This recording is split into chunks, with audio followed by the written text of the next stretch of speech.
Maybe you're here today and you're struggling to find actual healing from narcissistic abuse.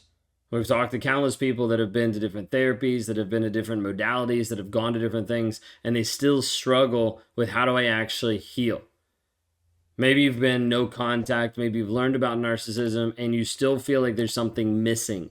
Like you're looking in your life and you're like, something is missing because I'm still not at the place where I feel like I'm actually healed or I'm actually growing the place. I still have the thoughts, I still have the rumination, I'm still struggling in different aspects, still struggling with the pain.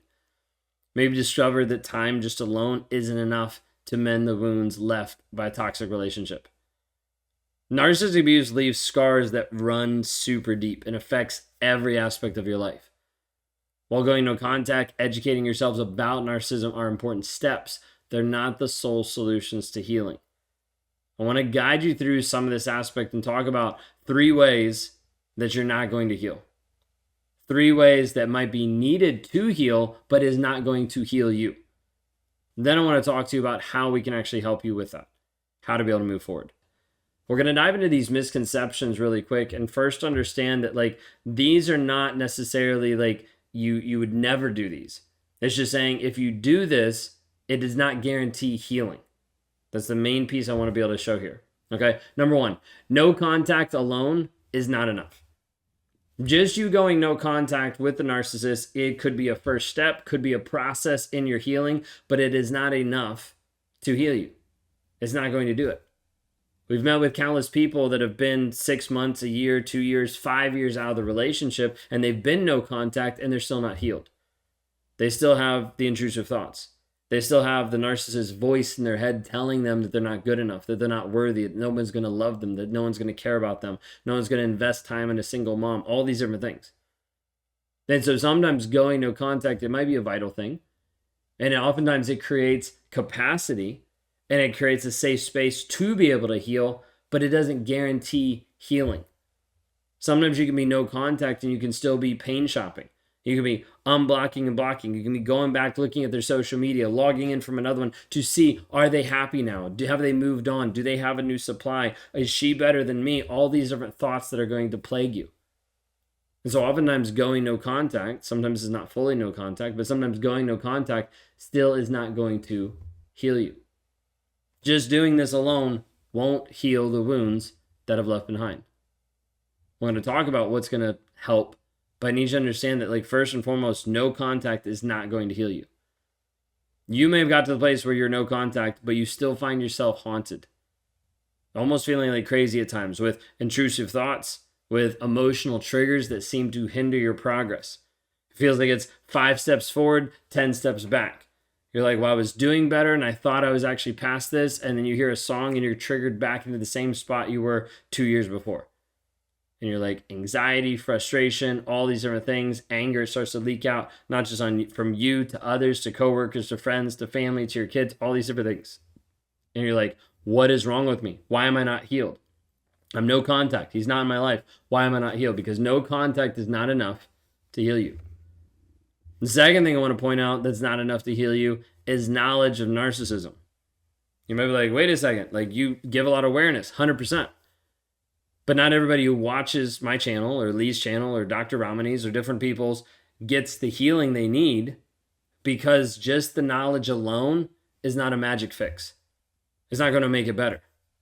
Now, how I know this on multiple levels, one level is talking to counselors and psychologists that contact me to be able to help them through understanding narcissistic abuse that happened to them. And they come from a frame of I feel really dumb because I studied this, I know this, I help people with this, but I still got into it. It's because knowledge isn't enough. Educating you about narcissism empowers you to understand the dynamics of the whole abuse, of the whole manipulation, but knowledge alone will not mend you. It will not fix the internal damage caused by a toxic narcissistic person. And we've seen it. Healing involves something much deeper. And one thing you need to understand is you might learn about narcissism to a point where you can recite the terms, where you can talk to me about it, where you can articulate it really well, where you can say, hey, this is what he did, this is why he did it. You might know all of that and still be stuck. You might still struggle to rebuild self-esteem, to be able to trust your own judgment. One way to be able to think of this is you might be sitting here being like, yeah, I don't think I can ever trust another person again. What I'd have you consider just with that phrase, just consider for a moment, it might not be that you're afraid of trusting another person.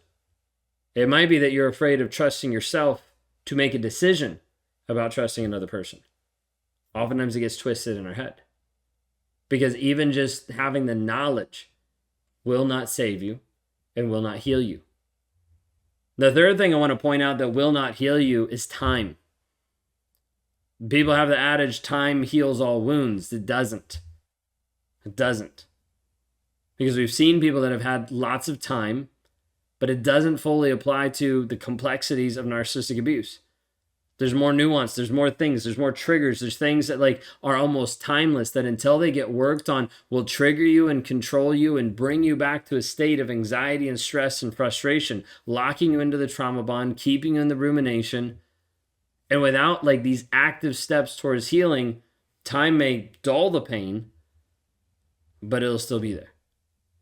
And the healing that you actually desire, the empowerment that you're looking for, the freedom and the peace that you're actually seeking will not be accessed. Because time does not heal all wounds.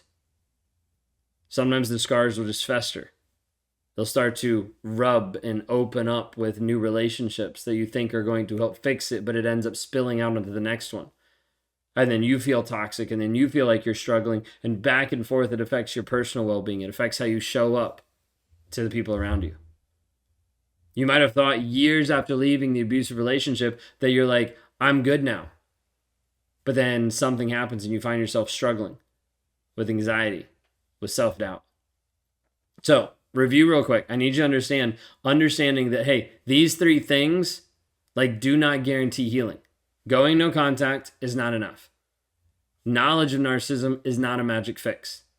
Time doesn't heal all wounds. So what actually does? What actually works to a place of getting you to healing as freedom and peace? Moving into a place where you can be free mentally, emotionally, spiritually, physically, sexually from this person, and you can actually step into peace. True healing from narcissistic abuse isn't just about running away from the pain or having an absence of pain. It's about being able to bring you to a state where you can regain your freedom, your inner peace, and a renewed sense of who you are. It involves breaking free from the chains and stepping into a life that's defined by self-love and empowerment. Imagine what that would look like. Just for a minute, just say we pause the video and we're just talking, just you and me. Imagine what would that look like? If you could step into a place where you actually felt free and at peace. How would you show up differently today if you were at free and at peace? How would that show up connectedness to your kids? How would that show up with the aliveness that you would have when you participate in your job or in work functions? How would that show up different when you meet your friends for coffee or when you engage with healthy family members? What would that look like in your life? What would that sound like on a day-to-day basis if you had this freedom, if you had this peace in your life? Sit with it for a moment.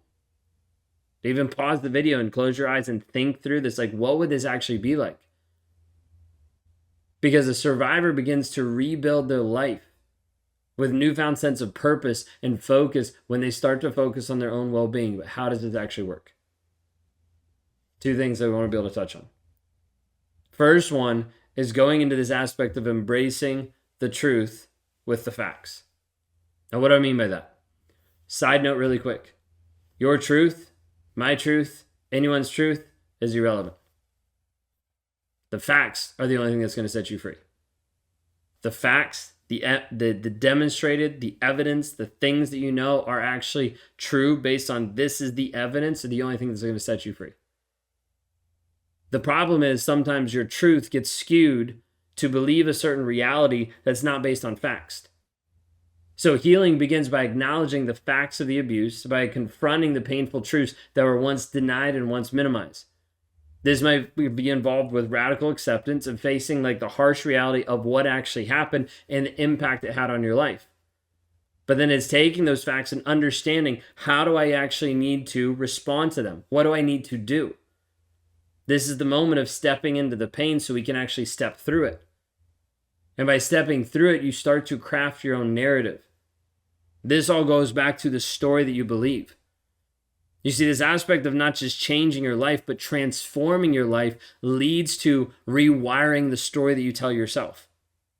Instead of being defined by what has happened to you, instead of being defined as a victim or someone that has been abused, you reclaim the narrative. You become resilient as the survivor who emerged from the darkness with strength and wisdom and steps into a place of freedom.